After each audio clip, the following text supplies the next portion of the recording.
Llévate 5 cuartos de aceite 100% sintético Sintec y un filtro Microguard Select por $32.99 en O'Reilly Auto Parts. Solo en tienda. Aplican límites.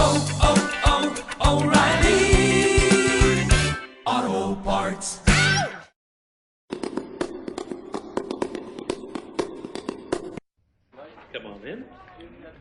Adelante, siéntese, por favor. Gracias. Vamos a empezar la entrevista al juez Kennedy. Grabando. ¿Cuál es su opinión sobre la radionovela del señor Wells? Pues le voy a dar mi opinión. Creo que habría que demandarlos a él y a la Columbia Broadcasting System por este atropello. La interpretación radiofónica de Wells del domingo por la tarde fue una clara demostración de su falta de humanidad y del diabólico placer que le produce angustiar y hacer sufrir a todo un país. Representa a lo más degenerado de la profesión teatral. Debería arrepentirse por semejante barbaridad. La Guerra de los Mundos, de Orson Welles. Ninguna radionovela había indignado tanto ni había provocado semejante caos. Más de 1 millón de personas creyó, aunque fuera por poco tiempo, que Estados Unidos estaba siendo arrasado por invasores extraterrestres. Toda una nación se preguntaba cómo habían podido ser tan ingenuos. Díganos, ¿le sorprendió la reacción a la emisión radiofónica? Creo que la reacción puso de manifiesto la estupidez de las masas. Agradezco lo que la CBS y la radio han hecho por el mundo. Pero ¿por qué no respetar ese agradecimiento y no destruir la confianza que tenemos en el mejor medio que hay para informarse de lo que pasa en el mundo, la radio? Bajo la magnífica dirección de Wells, La Guerra de los Mundos llegaría a ser la radionovela más famosa de la historia, conocida para siempre como La emisión del pánico. Todo empezó sin pena ni gloria a las 8 y pocos minutos en la costa este, una noche de domingo como otra cualquiera en Estados Unidos. Mientras se terminaba de cenar, se fregaban los platos y las radios del país se encendían casi al unísono. La Columbia Broadcasting System y sus emisoras asociadas presentan a Orson Welles y el Teatro Mercurio del Aire en La Guerra de los Mundos, de H.G. Wells.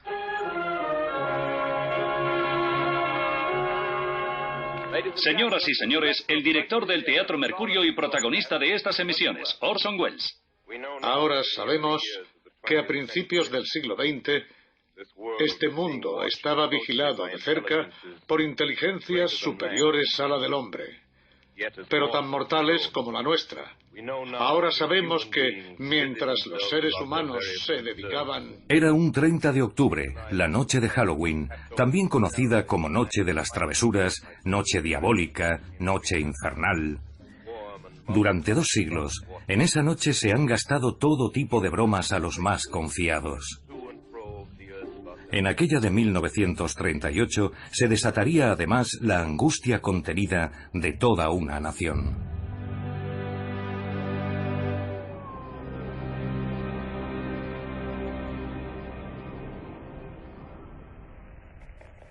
Señorita Hodley. ¿Sí?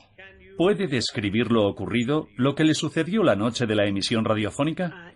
Faltaría más.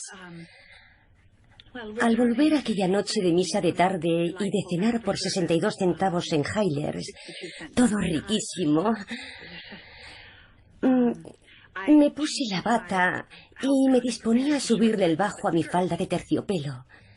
Automáticamente encendí la radio. Los productores del café Chase & Sanborn, la magnífica mezcla recién molida, presentan... De los millones de norteamericanos que escuchaban la radio a las 8 de la noche del domingo, pocos sintonizaban La Guerra de los Mundos. La gran atracción de las ondas aquella noche era la actuación de un ventrílocuo, Edgar Bergen, y su muñeco, Charlie McCarthy, las dudosas estrellas del programa de variedades de la NBC, La Hora de Chase & Sanborn. A haunting we will go, a haunting we will go. Hey, Charlie, the word is hunting. Well, not on Halloween, it ain't. Thanks, Charlie, but we'll let Nelson Eddy do the singing. And it's the rousing, rip-roaring Song of the Vagabonds from the... Pero cuando la comedia dejó paso a un interludio musical, millones de oyentes empezaron a cambiar de emisora. Ibas girando el sintonizador, el equivalente a zapear con el mando a distancia del televisor. Así que la gente empezó a buscar en el dial. Y fue justo cuando la emisión de la Guerra de los Mundos empezaba a ponerse emocionante. Se habían perdido el principio y su presentación como una obra de teatro. Señoras y señores, interrumpimos nuestro programa de baile para comunicarles una noticia de última hora. A las 8:20, el profesor Farrell, del Observatorio de Mount Jennings, de Chicago, comunica que se han observado en el planeta Marte unas explosiones de gas incandescente que se suceden a intervalos regulares.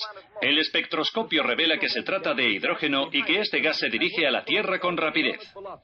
De repente, un alarmante comunicado. El profesor tal y tal de la Universidad de Princeton acaba de observar varias explosiones en el planeta Marte con grandes llamaradas azuladas que se dirigen a toda velocidad hacia la Tierra. Nos llega una última hora desde un lugar muy próximo a nosotros, Trenton, Nueva Jersey.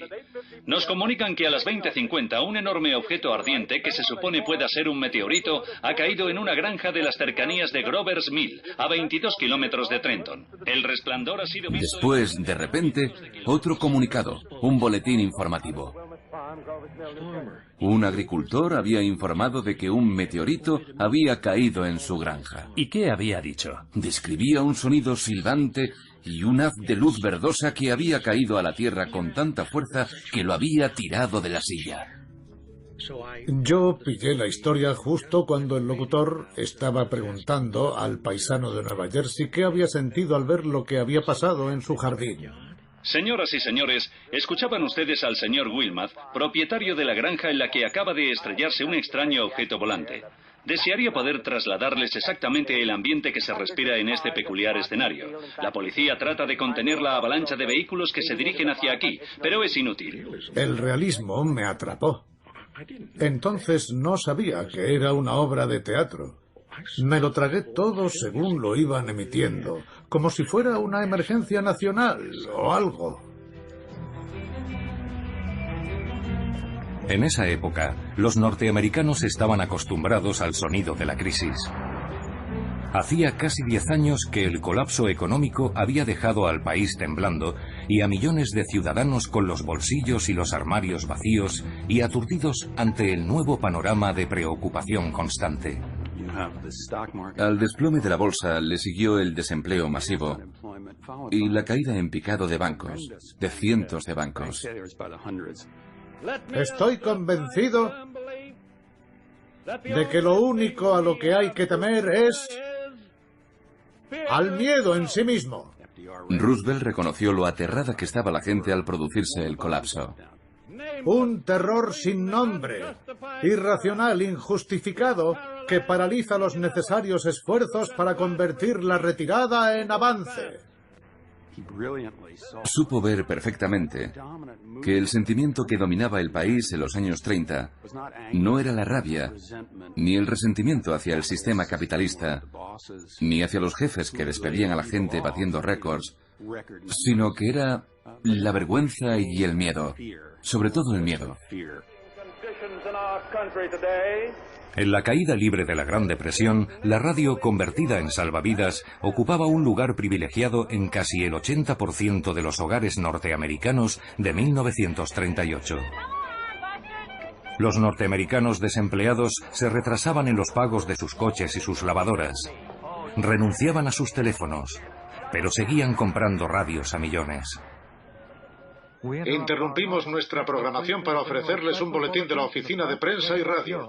En los últimos años, las ondas llevaban a sus hogares principalmente malas noticias. El peor temporal en años en la costa este se ha cobrado alrededor de 200 vidas. Los daños son incalculables. Relatos tan inauditos e inquietantes que eran casi imposibles de creer. y sin embargo eran verídicos. El mundo entero se solidariza con el coronel Lindbergh y su afligida esposa en estos momentos de angustia por el secuestro de su hijo de meses, Charles Augustus Lindbergh. Escuchaban declaraciones de testigos una tras otra. La prensa ha contabilizado 97 víctimas mortales. Desastre tras desastre. Y después, aquel terrible accidente en mayo de 1937, cuando un dirigible alemán con pasajeros, el Hindenburg, fue pasto de las llamas en Nueva Jersey. ¡Se ha incendiado! ¡Graba esto, Scotty! ¡Grábalo! ¡Se cae! ¡Se va a estrellar! ¡Es terrible! ¡Dios mío, apártense, por favor! ¡Está envuelto en llamas! ¡Y va a caer sobre la torre de amarre! ¡Esta es una de las peores catástrofes del mundo! ¡Se va a estrellar contra el suelo! La humanidad y todos los pasajeros... Y mientras tanto, de fondo, se oía el constante y aciago repiqueteo de la guerra. El presidente Roosevelt apela de nuevo a Hitler para mantener la paz. Y peor aún era lo que empezaba a pasar, en el sentido de que no solo nos amenazaban desde nuestro territorio, sino que también recibíamos amenazas del otro lado del océano. En Alemania, Hitler desafía el Tratado de Versalles. Durante 18 días, en septiembre de 1938, las noticias de Europa dominaban la radio. Las amenazas de Hitler de extender el territorio alemán provocaron un punto muerto conocido como la crisis de Múnich y situaron al mundo al borde de la guerra. Adolf Hitler sigue avanzando. Ha exigido casi 3 millones de hectáreas de territorio checoslovaco. La gente se levantaba por la mañana escuchando a Hitler echar espuma por la boca. Y hacían traducciones simultáneas de lo que iba diciendo Hitler. Los boletines informativos eran cada vez más frecuentes. En septiembre de 1938, los norteamericanos estaban acostumbrados a las interrupciones de los noticiarios. ¡Última hora! Y la verdad es que la radio era muy convincente. Checoslovaquia no se rinde, aunque los ejércitos de Hitler tengan planeado marchar sobre la frontera antes del miércoles por la noche. Somos estadounidenses y queremos creer que nos vamos a librar de todos esos trágicos conflictos que salpican Europa. Pero sentimos la probabilidad de vernos engullidos por ellos. Se están repartiendo máscaras antigas a la población. Es un periodo no solo de gran miedo y ansiedad, sino de presagios. De presagios sobre el futuro y lo que nos deparará. Los días más angustiosos de Europa... Apenas había pasado un mes desde la crisis de Múnich. Un mes de inquietud y de profunda incertidumbre respecto a la paz. Y ahora, desde una remota aldea de Nueva Jersey, llegaba esto. Les ofrecemos el testimonio de un testigo presencial de lo que ocurre en la granja de Grover's Mill. Señoras y señores, esto es lo más terrible que yo he visto en mi vida. Algo sale contoneándose de las sombras, como una serpiente gris. Ahora otra y otra. A mí me parecen tentáculos. Y cuando quise darme cuenta, estaban saliendo criaturas extrañas de ese chisme y rociaban a la gente con rayos de luz y la gente emitía, no, bramaba, ruidos agonizantes y Phil gritaba al micrófono. Una figura encorvada emerge de la zanja. Distingo un fino haz de luz contra un espejo. Un momento. De ese espejo brota un chorro de llamas hacia los hombres que se acercan. ¡Se están abrasando! Ahora todo el campo ha empezado a arder. El bosque, los establos, los depósitos de gasolina de los automóviles. Se está propagando. ¡Viene! ¡Lo tengo encima! ¡Prácticamente encima! El sonido se cortó. Silencio. Orson estaba de pie en mitad del estudio e hizo este gesto. Esperad. Hizo una pausa. Una pausa larguísima. Así, hacía así. Fue un momento de inspiración para Orson Welles, el director del Teatro Mercurio de 23 años. Ante el atril en el Estudio 1, en el piso 20 de la Columbia Broadcasting Service en Nueva York, con 10 actores y una orquesta de 27 músicos esperando ansiosa su siguiente intervención, Welles optó por un silencio ensordecedor. Orson era probablemente el mejor director de radio y el más innovador. Se saltó unas normas que ni siquiera existían. En los círculos teatrales, a Wells ya se le consideraba un gran artista. Como actor, acumulaba una impresionante lista de papeles. Aparecía a menudo de forma anónima en unos 25 programas por semana. Los oyentes que reconocían su voz llegaron a conocerlo como La Sombra, el enigmático justiciero que supuestamente poseía el poder de nublar la mente de las personas.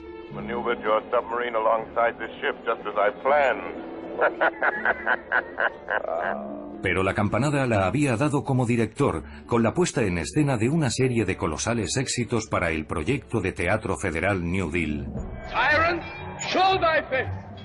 Con su versión de Macbeth ambientada en Haití, con un reparto íntegramente negro e interpretada en un escenario de Harlem, Wells se había ganado la reputación tanto de prodigio como de provocador, o como lo describió la revista Time, la luna que más brilla sobre Broadway. Con su productor asociado John Houseman, Wells había llevado su peculiar sensibilidad al Teatro Mercurio, una obra patrocinada por la CBS que ofrecía adaptaciones radiofónicas de obras literarias famosas. La Columbia Network tiene el placer de ofrecer a Orson Welles la oportunidad de llevar a las ondas la vitalidad y la imaginación que lo han convertido en el director teatral del que más se habla en Estados Unidos. La idea de la Guerra de los Mundos surgió del propio Wells, que pensó que sería una radionovela muy interesante. Su coproductor, John Houseman, no lo creía, pero Orson le dijo: «Es una de mis novelas preferidas, soy un gran admirador de H.G. Wells». Houseman entornó los ojos y sospechó que Wells no había leído el libro, pero pensó: bueno, a ver si cuaja. En su novela publicada en 1898, el escritor británico H.G. Wells había urdido un aterrador relato de destrucción en el que los invasores de Marte causaban estragos en la campiña inglesa. Para la adaptación de Mercurio, Wells había pedido a su guionista Howard Katch que cambiara el escenario a Estados Unidos. A Katch le parecía imposible, no le hizo ninguna gracia. Él quería hacer otra cosa, pero Wells era muy insistente. Un lunes, 7 días antes de que la obra fuera emitida, un aterrado Katch paró en una gasolinera junto al río Hudson. Compró un mapa de Nueva Jersey y más tarde, con los ojos cerrados, eligió un lugar para el aterrizaje marciano. Grover's Mill. Allí aterrizarían los marcianos. Hoy es seguramente uno de los lugares más famosos de Estados Unidos por un acontecimiento histórico que nunca llegó a ocurrir. Durante los días siguientes, y con el acoso constante de Houseman, Katch elaboró el borrador. Y el jueves se grabó un ensayo con toda la compañía en un disco de cera para Wells. Le entregaron el disco en mano en el Hotel St. Regis, ya que, como de costumbre, su frenética agenda le impedía dedicarse a la emisión de la semana hasta el último momento. Era la 1 o las 2 de la mañana del viernes, menos de 72 horas antes de salir a antena en directo, cuando Wells escuchó al fin el programa y lo tachó de soso a más no poder. En la reunión inicial para la Guerra de los Mundos, la opinión general era: esto va a ser aburridísimo, está muy pasado de moda, no va a gustar a nadie. ¿Qué podemos hacer para que sea más emocionante? Señoras y señores, tienen un solo... Aquella misma tarde, Wells había escuchado por casualidad la emisión en la CBS de una obra de Archibald MacLeish titulada Air Raid. Ahí está la columna, la señal, los han cogido en la frontera. Era una historia ficticia, pero la narración imitaba el estilo de una noticia de última hora. Ahí están. Los estamos viendo. Emergen del resplandor. Vuelan en formación de combate, escuadrón tras escuadrón, 10, 15 escuadrones, naves de combate en su mayoría. Trabajaban como esclavos en el guión de la Guerra de los Mundos, pensando en la forma de darle vida, y entonces se les ocurre la idea de utilizar el estilo del noticiario. ¿Por qué no? Ha pasado un mes de la crisis de Múnich. Aquellos boletines eran muy habituales en la radio, y Wells se subió al carro. ofrecida por la Asociación de la Prensa. La gente estaba en vilo, igual que hoy cuando se oye, interrumpimos este programa para ofrecerles un informativo especial. A la gente le preocupaba que pudiera ser serio. Señoras y señores, les ofrecemos un boletín. A riesgo de que fuera a ser una pieza de museo polvorienta, aburrida y pasada de moda, se fueron al otro extremo, ¿verdad? El viernes, tras horas de frenéticas modificaciones, el guión se entregó al departamento jurídico de la CBS para que lo revisaran. Temiendo ser demandados por difamación, los abogados de la cadena prohibieron tajantemente el uso de nombres de personas y organismos reales y solicitaron nada menos que 28 cambios. Al fin llegó el domingo. En el ensayo general de la tarde, Welles se centró en acentuar el realismo de la obra, retocando el diálogo, el ritmo y las entradas musicales. Mientras, el actor Frank Reddick, al que habían asignado el papel del corresponsal Carl Phillips, se acercó a la fonoteca de la CBS y, para inspirarse, escuchó el relato de un testigo del accidente del Hindenburg una y otra vez. ¡Se ha incendiado! ¡Graba esto, Scotty! ¡Graba esto! ¡Se cae! ¡Se va a estrellar! ¡Es terrible! ¡Apártense, por favor! ¡Está envuelto en llamas! Dios santo, se están abrasando. Ahora todo el campo ha empezado a arder. El bosque, los depósitos de gasolina. Se está propagando por todas partes. Ahora viene hacia aquí. Señoras y señores, por causas ajenas a nuestra voluntad, no podemos seguir emitiendo desde Grover's Mill. Es evidente que tenemos dificultades. ¿Puede decirme cuál fue el momento más aterrador para usted? El horrible silencio del locutor. Di por hecho que lo habían matado, porque se quedó a presenciar el espantoso panorama hasta el último momento, por su cuenta y riesgo, para cumplir con su deber y dar un servicio al mundo. La música del órgano acababa de empezar cuando la cortaron y una voz empezó a decir: el cilindro yace en un profundo cráter. No se aprecian señales de vida. Hay cadáveres calcinados esparcidos alrededor. Me quedé con la boca abierta y no paraba de frotarme los oídos para asegurarme de que estaba oyendo bien. Señoras y señores, tengo el deber de comunicarles algo sumamente importante. Por increíble que parezca, tanto las observaciones científicas como los datos que hemos recabado nos llevan a pensar que los extraños seres que han aterrizado esta noche en los campos de Jersey son la vanguardia de un ejército invasor alienígena. Cuando se dijo durante la emisión que se trataba de una invasión marciana, a algunos les pareció inverosímil y decidieron que aquello era una radionovela. Otros pensaron: a lo mejor hay vida inteligente en Marte y ahora vienen a comernos, literalmente. Mi vecina llamó a la puerta toda alterada. Ven corriendo, me dijo. Tienes que oír lo que están diciendo por la radio. ¿Qué pasa?, le pregunté. Empezaba a picarme la curiosidad. Marcianos, me respondió. Esa fue su respuesta. Marcianos, dijo. Yo seguía sin creérmelo, pero por poco tiempo. ¿No ha demostrado la ciencia que hay vida en Marte?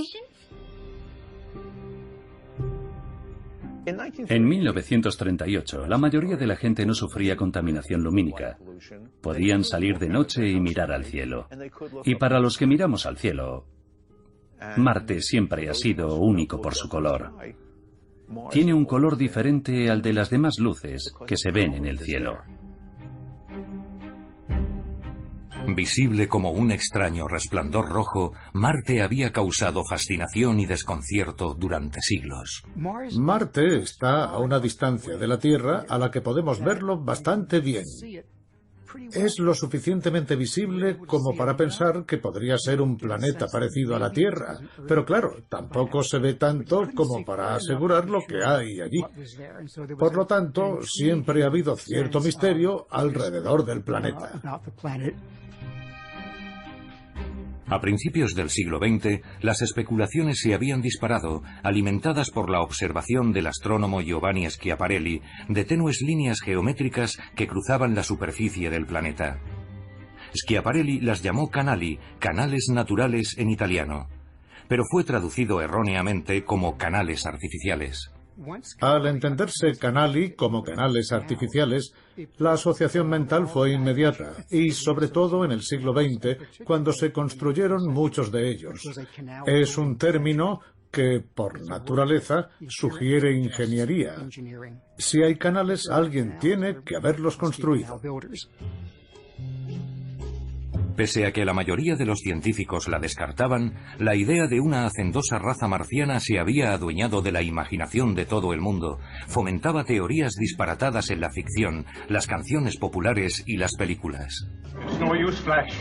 You mean we're gonna crash on Mars? Look, Doc, we're heading straight into the beam.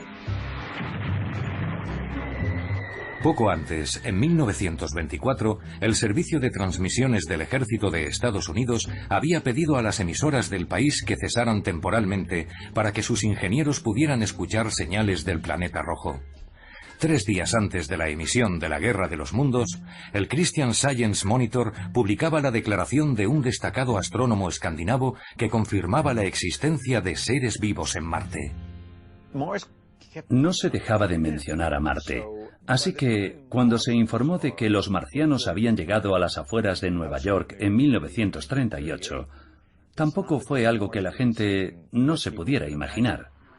Me comunican que tenemos conexión con el puesto de mando militar de campaña de las cercanías de Grover's Mill, Nueva Jersey. ¡Adelante! Les habla el capitán Lansing de la Brigada de Transmisiones Militares de la Guardia Nacional destinada en el campo de operaciones en la localidad de Grover's Mill. El objeto cilíndrico se encuentra en un cráter situado debajo de nuestra posición, rodeado por 8 batallones de infantería. Casi parece una guerra. Cuando eran las 8:15 en la costa este, los teléfonos no paraban de sonar en todo el país. Los angustiados estadounidenses intentaban conocer el paradero de sus parientes, seres queridos y conocidos, y la mayoría corroboraban lo que estaban oyendo. ¿Un qué? Espere un momento. Durante las horas siguientes, de costa a costa, periódicos, emisoras de radio y comisarías vivieron una avalancha de llamadas. ¿Y qué quiere que haga? Nosotros no sabemos nada. ¿Qué te había dicho de una tranquila tarde de domingo? ¿Qué es lo que pasa?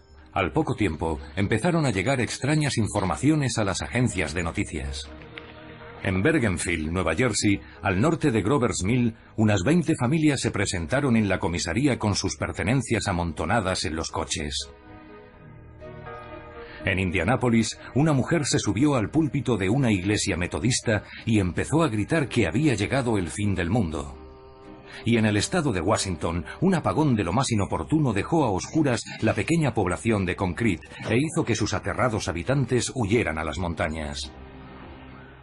La batalla que ha tenido lugar esta noche en Grover's Mill ha dado como resultado una de las derrotas más desastrosas jamás sufridas por un ejército en los tiempos modernos. 7.000 hombres armados con rifles y ametralladoras, combatiendo contra una única máquina de guerra de los invasores marcianos. Solo 120 hombres se han podido... Entró mi mujer, agitando las manos y lloriqueando, con los ojos a punto de salírsele de las órbitas y diciendo... ¿Qué pasa? ¿Qué pasa? ¿Qué ha pasado? ¿Son los alemanes?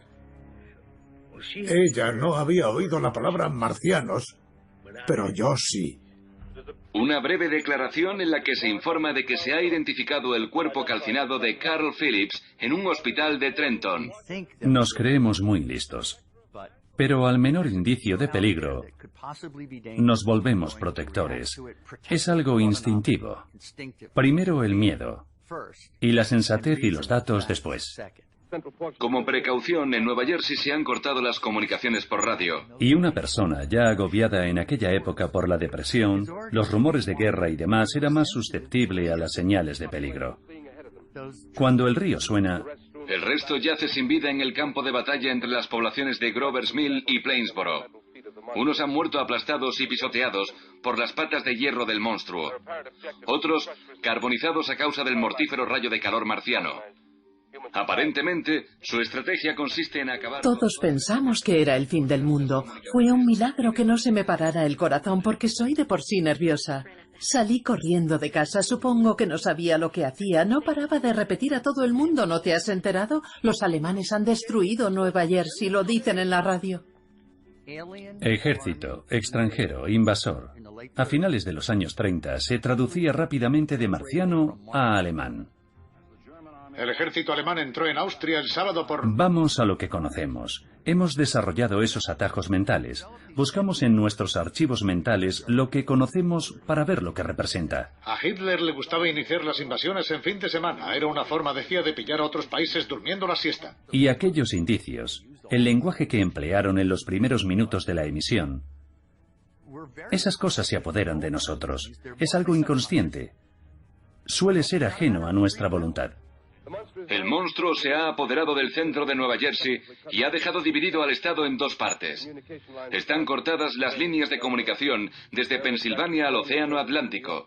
Las vías de ferrocarril... Llegué a casa y desperté a mi sobrino. Miré en la nevera y vi sobras de pollo de la cena del domingo. Le dije, podemos comernos este pollo. Por la mañana ya no estaremos aquí. Las carreteras hacia el norte, sur y oeste se encuentran abarrotadas... El reloj del estudio 1 marcaba las 8:30.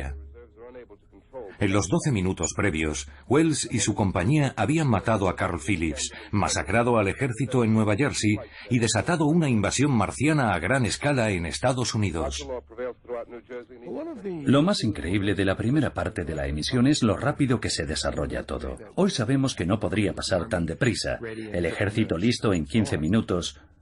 Pero Wells predispuso a la gente gracias al ritmo. Y la gente dejó a un lado su incredulidad. El hipnotismo que ejercía Wells en millones de personas a través de la radio hacía que pareciera que todo estaba pasando en tiempo real. Con la crisis en su momento álgido, el actor Kenneth Delmar se acercó al micrófono y, siguiendo la dirección de Wells, llevó a cabo su mejor imitación de Franklin Delano Roosevelt. Ciudadanos de la nación, no voy a intentar ocultar la gravedad de la situación a la que se enfrenta el país, ni la preocupación de su gobierno por proteger las vidas y las propiedades de su pueblo. La gente conocía aquella voz, y aunque la voz se había anunciado como la del secretario de Interior, la gente decía, hemos oído al presidente. En aquel momento de nerviosismo, lo no verbal había superado a lo verbal. A mitad del discurso de Delmar, sonó un teléfono en la sala de control. El supervisor de la CBS, responsable de la emisión, cogió la llamada y salió corriendo del estudio. Cuando volvió unos minutos después, como recuerda John Hausman, estaba blanco como la pared. Los ejecutivos de la cadena habían ordenado que se interrumpiera la emisión con una cuña que identificara a la cadena de inmediato. Las centralitas de la CBS estaban colapsadas. Había que decir a los oyentes que se trataba de teatro hablado. Wells estaba entonces al micrófono, la sala era suya, y a aquellas alturas de la representación no había forma de pararlo. Newark, Nueva Jersey. Newark, Nueva Jersey. Atención, una nube tóxica de humo negro se está extendiendo desde los pantanos de Jersey. Me quedé con la boca abierta al escuchar los diversos comunicados. Los nombres familiares de las ciudades, Bayonne y después Nueva Jersey. ¿Incomunicadas? ¿Las máscaras antigas son inútiles? ¿Los hombres caen como moscas? Ciudadanos de Nueva York, las sirenas que oyen ustedes son para avisar a la población de que debe evacuar la ciudad ante la llegada de los marcianos. Se calcula que en las últimas 2 horas... Estaba tan aterrorizada que me puse a llorar. Bajé corriendo las escaleras y cogí a mi madre, mi abrigo y la llave. No paraba de toser y de llorar. Madre, esta noche vamos a morir. Madre, el humo negro me está asfixiando. ¿Tú no lo hueles? Y me repetía mentalmente una y otra vez, coger las carreteras hacia espacios abiertos, mantener la calma y tener cuidado con el gas. El humo negro se está extendiendo a Raymond Boulevard. Las máscaras antigas son inútiles. La población... Bob, da la vuelta, vuelve. Vuelve, Bob. Quiero ir a casa. Quiero irme a casa. Podían oler el humo. Oían cosas. Hasta veían cosas. Parece irracional. Disparatado, absurdo. ¿Qué va? Lo es si crees que el cerebro es un órgano perfectamente racional. El cerebro no funciona así. Toma los datos, los coteja con las sensaciones y produce opiniones. Y la sensación de miedo tiene un poderoso y visceral efecto físico en las percepciones de la gente. Están cayendo cilindros marcianos sobre toda la nación. Ha caído uno a las afueras de Buffalo. Otro en Chicago. San Luis. Parece que está todo calculado al milímetro. Hubo oyentes que miraban por la ventana y al ver muchos coches empezaban: «Madre mía, se están marchando todos, será mejor que huyamos nosotros también». Hubo otros que miraban a la calle y si estaba vacía decían: «Dios mío, ya se han marchado todos, salgamos». Yo le insistí al señor Zimmer en que nos marchásemos, o bien hacia los fenómenos o huyendo de ellos si era posible. Cogí mis álbumes de fotos. Supongo que pensaría en enseñárselos a San Pedro, ya sabe. Fotos de antes y después, porque creía que cuando lo viera sería un cadáver carbonizado. A esas alturas habíamos empezado a calcular el tiempo que nos quedaba en la Tierra. Eran horas. Cambiamos a una emisión especial desde una catedral de Nueva York en la que se describía cómo 5 máquinas de guerra más se habían alineado junto al río Hudson y se preparaban para destruir la ciudad. Las calles estaban colapsadas, los puentes abarrotados, la gente saltaba al río como ratas. Times Square. La gente intenta huir, pero no sirve de nada. Están cayendo como moscas. A las 8:42, Wells hizo al fin la pausa de la cadena 10 largos minutos después de que la CBS lo exigiera. Están escuchando una original dramatización de la Guerra de los Mundos de H.G. Wells por Orson Welles. Por supuesto, muchos de los que habían estado escuchando estaban ahora ocupados. Cuando la segunda parte de la obra salió a antena, la gente estaba haciendo las maletas, subiéndose en sus coches, huyendo hacia las montañas. No sé cuánta gente escuchó realmente la segunda mitad. Mi hermana y yo salimos hacia Long Island. Paramos un taxi y nos fuimos a un bar de la calle 52 con la 8ª Avenida. Le conté al camarero lo del fin del mundo. Intentó tranquilizarnos diciéndonos: «Vale, ha llegado el fin del mundo. ¿Por qué no tomárselo con una sonrisa?» Y lo hicimos. Nos tomamos un cóctel cada una. Nos sentíamos bien por morir, rodeadas de hombres. Después nos tomamos otro. Y en aquel momento supimos que el Señor nos había enviado al lugar correcto. Ya lo creo. Creía que era el último hombre vivo que quedaba en la Tierra. Mientras Wells ponía fin a la emisión, la oleada de llamadas seguía colapsando centralitas de todo el país. En algunos barrios hubo incluso ambiguas noticias de suicidios y muertes relacionadas con el pánico. Señoras y señores, les habla Orson Welles. Fuera ya de mi personaje, les aseguro que la Guerra de los Mundos no ha tenido otra intención que la de celebrar la fiesta de Halloween. El Teatro Mercurio se ha puesto una sábana y ha salido de detrás de un arbusto gritando ¡bú! Mi mujer y yo atravesábamos un bosque de secuoyas del norte de California cuando lo oímos en la radio del coche. Se me había olvidado que nos quedaba poca gasolina. Nos quedamos tirados en mitad del bosque. No había nada que hacer. Nos quedamos allí, cogidos de la mano, esperando ver en cualquier momento a aquellos monstruos marcianos aparecer entre las copas de los árboles. No pensábamos más que en volver a Los Ángeles para ver a nuestros hijos por última vez. Cuando Orson dijo que era una broma de Halloween, fue como si nos hubieran indultado de camino hacia la cámara de gas. Eran las 11 en punto cuando oímos que solo era una radionovela. Nos sentó fenomenal, como si nos hubieran quitado un gran peso de encima.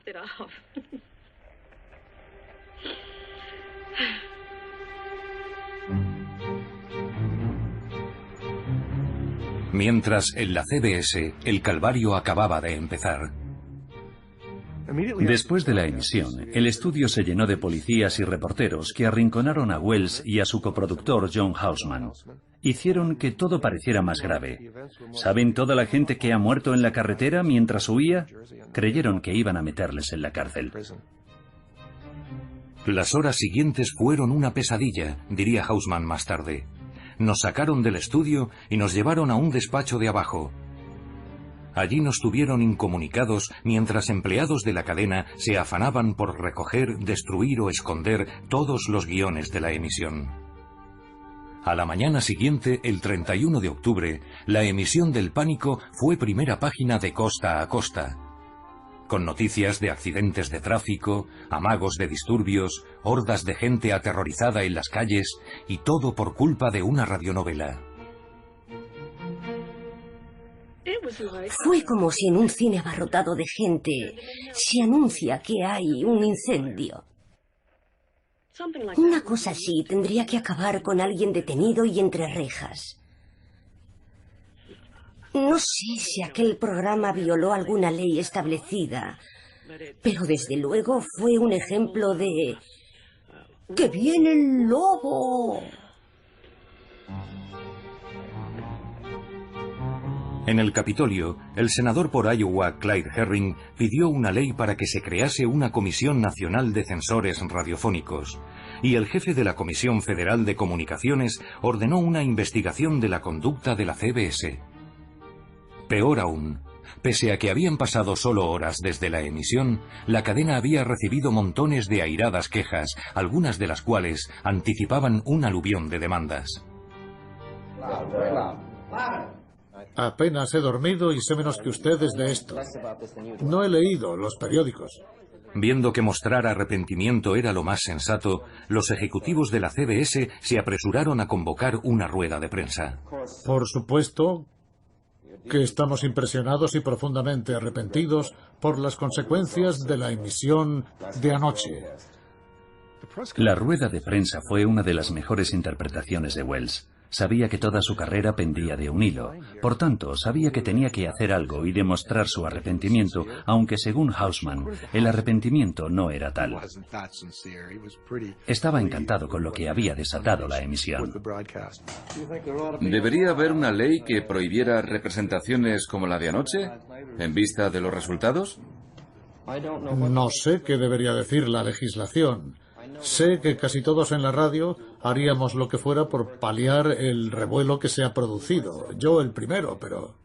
Pálido y sin afeitar, con aspecto, como él mismo se describiría, de mártir cristiano, Wells estuvo magistral al mostrar su consternación.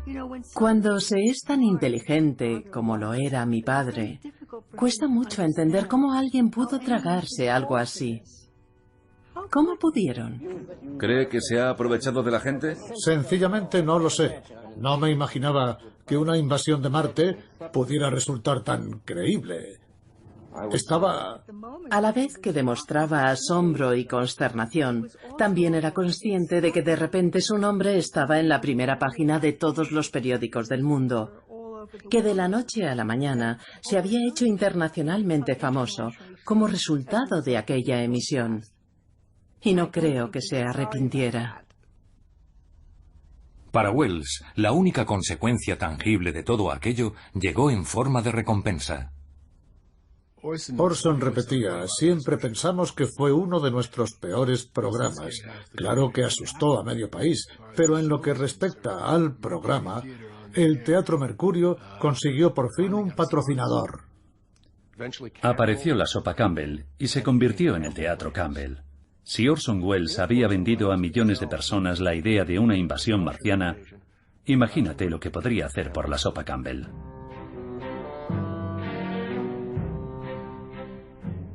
La emisión de la Guerra de los Mundos fue sin duda el punto de inflexión en la carrera de mi padre, porque antes se le conocía en Nueva York como director de teatro. Se le conocía como una personalidad de la radio, pero no era una estrella internacional. Y de repente Hollywood se fijó en él. Wells explotó hábilmente su fama para llegar a un acuerdo sin precedentes con Hollywood. Firmó un contrato con los estudios RKO para escribir, producir, dirigir y protagonizar una película al año. La pionera Ciudadano Kane vendría poco después. Cuando los estudios de Hollywood contactaron al principio con él, querían que repitiera en una película la emisión de la Guerra de los Mundos. Pero por supuesto, cuando mi padre llegó a Hollywood, lo que menos le apetecía era hacer una película basada en la Guerra de los Mundos. Quería hacer algo nuevo y diferente. Estaba muy entusiasmado con aquel nuevo medio. La Guerra de los Mundos sería un momento decisivo para Orson Welles. y para la nación a la que había puesto los pelos de punta. Francamente, a partir de ahora, cuando oiga un boletín de noticias en la radio, diré: ¿Gerda? No es más que otro desvarío de ese tal Horrywells. No le des más vueltas. Y después me quedaré tranquila. A raíz de la emisión del pánico, miles de estadounidenses de a pie escribieron cartas a la Comisión Federal de Comunicaciones, a la CBS y al propio Wells elogiando el programa. Enhorabuena a todo el reparto de la Guerra de los Mundos y también un tirón de orejas por darme el mayor susto de mi vida. Le felicito por su emisión. Gracias por algo tan emocionante. Poder para usted. La visita de los marcianos fue una obra maestra del realismo. Y también reprobándolo duramente. Una horrenda broma a personas inocentes. Un gravísimo error. La noche más horrorosa. Creo que el lugar más seguro para usted es Marte. Coja un cohete y márchese. Los que amamos este país no queremos que esa clase de farsas se emitan por la radio. Queremos una radio regulada por el gobierno. Nos oponemos a que cualquier pequeña población de este país tenga su emisora y saque lo que quiera en antena. Necesitamos censura radiofónica. Pero lo que irritó a muchos no fue la emisión en sí, sino lo que significaba la reacción del pueblo norteamericano. ¿Entonces usted no se creyó la farsa? No. Los que se dejaron engañar por una representación deberían en una sociedad ideal ser esterilizados y privados de sus derechos. Idiotas. A uno le hace dudar de su fe en la democracia el pensar que semejante pánico pueda afectar a los que tienen que votar. La queja se dio a conocer en la cobertura que hizo la prensa de la emisión y que se mantuvo durante 2 semanas enteras, llegando a sumar unos 12.500 artículos en total. Una y otra vez, los editoriales culpaban al oyente. Para la periodista Dorothy Thompson, que aplaudió a Wells en su popular columna, el incidente demostró el ingenioso poder de la propaganda. Según sus palabras, Hitler logró asustar a toda Europa y ponerla de rodillas, pero él tenía ejércitos de tierra y de aire para respaldar sus gritos. El señor Wells aterrorizó y desmoralizó a miles sin nada de nada. La radio es capaz de transmitir una única voz a una enorme masa de gente. Se puede hablar a un número sin precedente de personas al mismo tiempo, con el mismo propósito, para el mismo fin, con el mismo orador que hipnotiza. Y aún está por ver qué consecuencias puede tener eso. En el desarrollo de un programa nacional, pueden ser tan benévolas como una charla amistosa para conseguir apoyo para la seguridad social, o pueden ser los juicios de Nuremberg.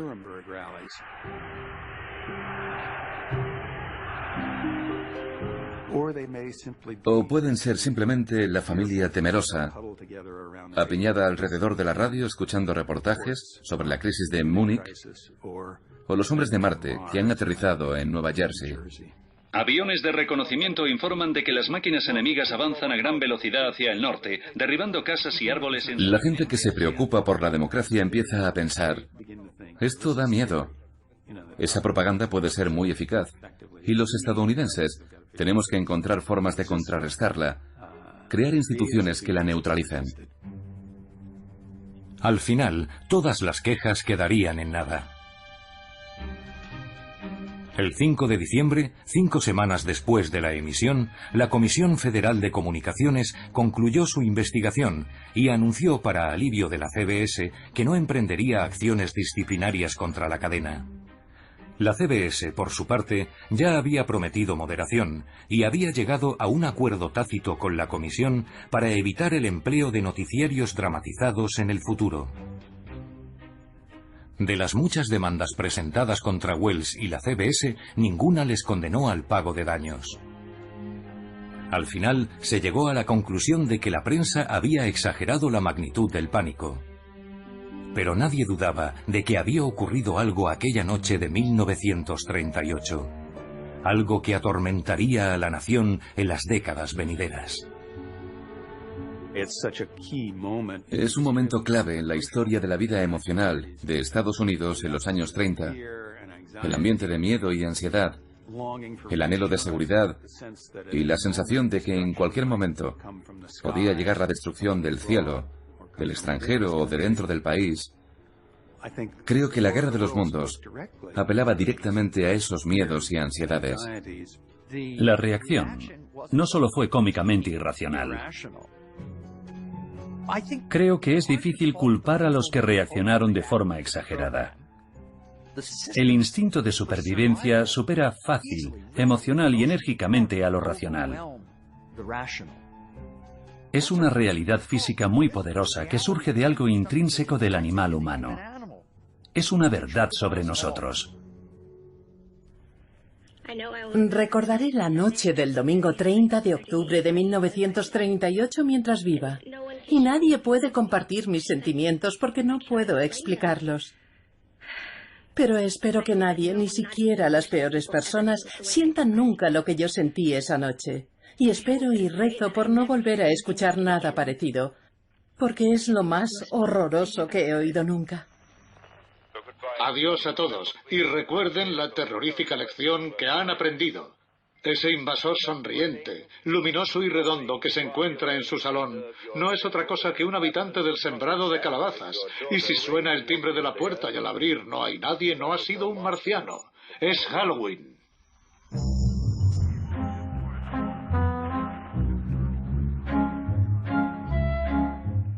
Querido señor Orson Welles, le adjunto una factura por valor de $2,10 en concepto de 6 whiskies con agua. Por favor, no se enfade. Creo que alguien tiene que hacerle reír a usted. Me conformo con un par de entradas para su teatro o para la hora de Kate Smith. ¿No le parece justo? Postdata. Ha hecho reír a muchos que no oyeron la emisión y a otros muchos que todavía creen que estamos chalados.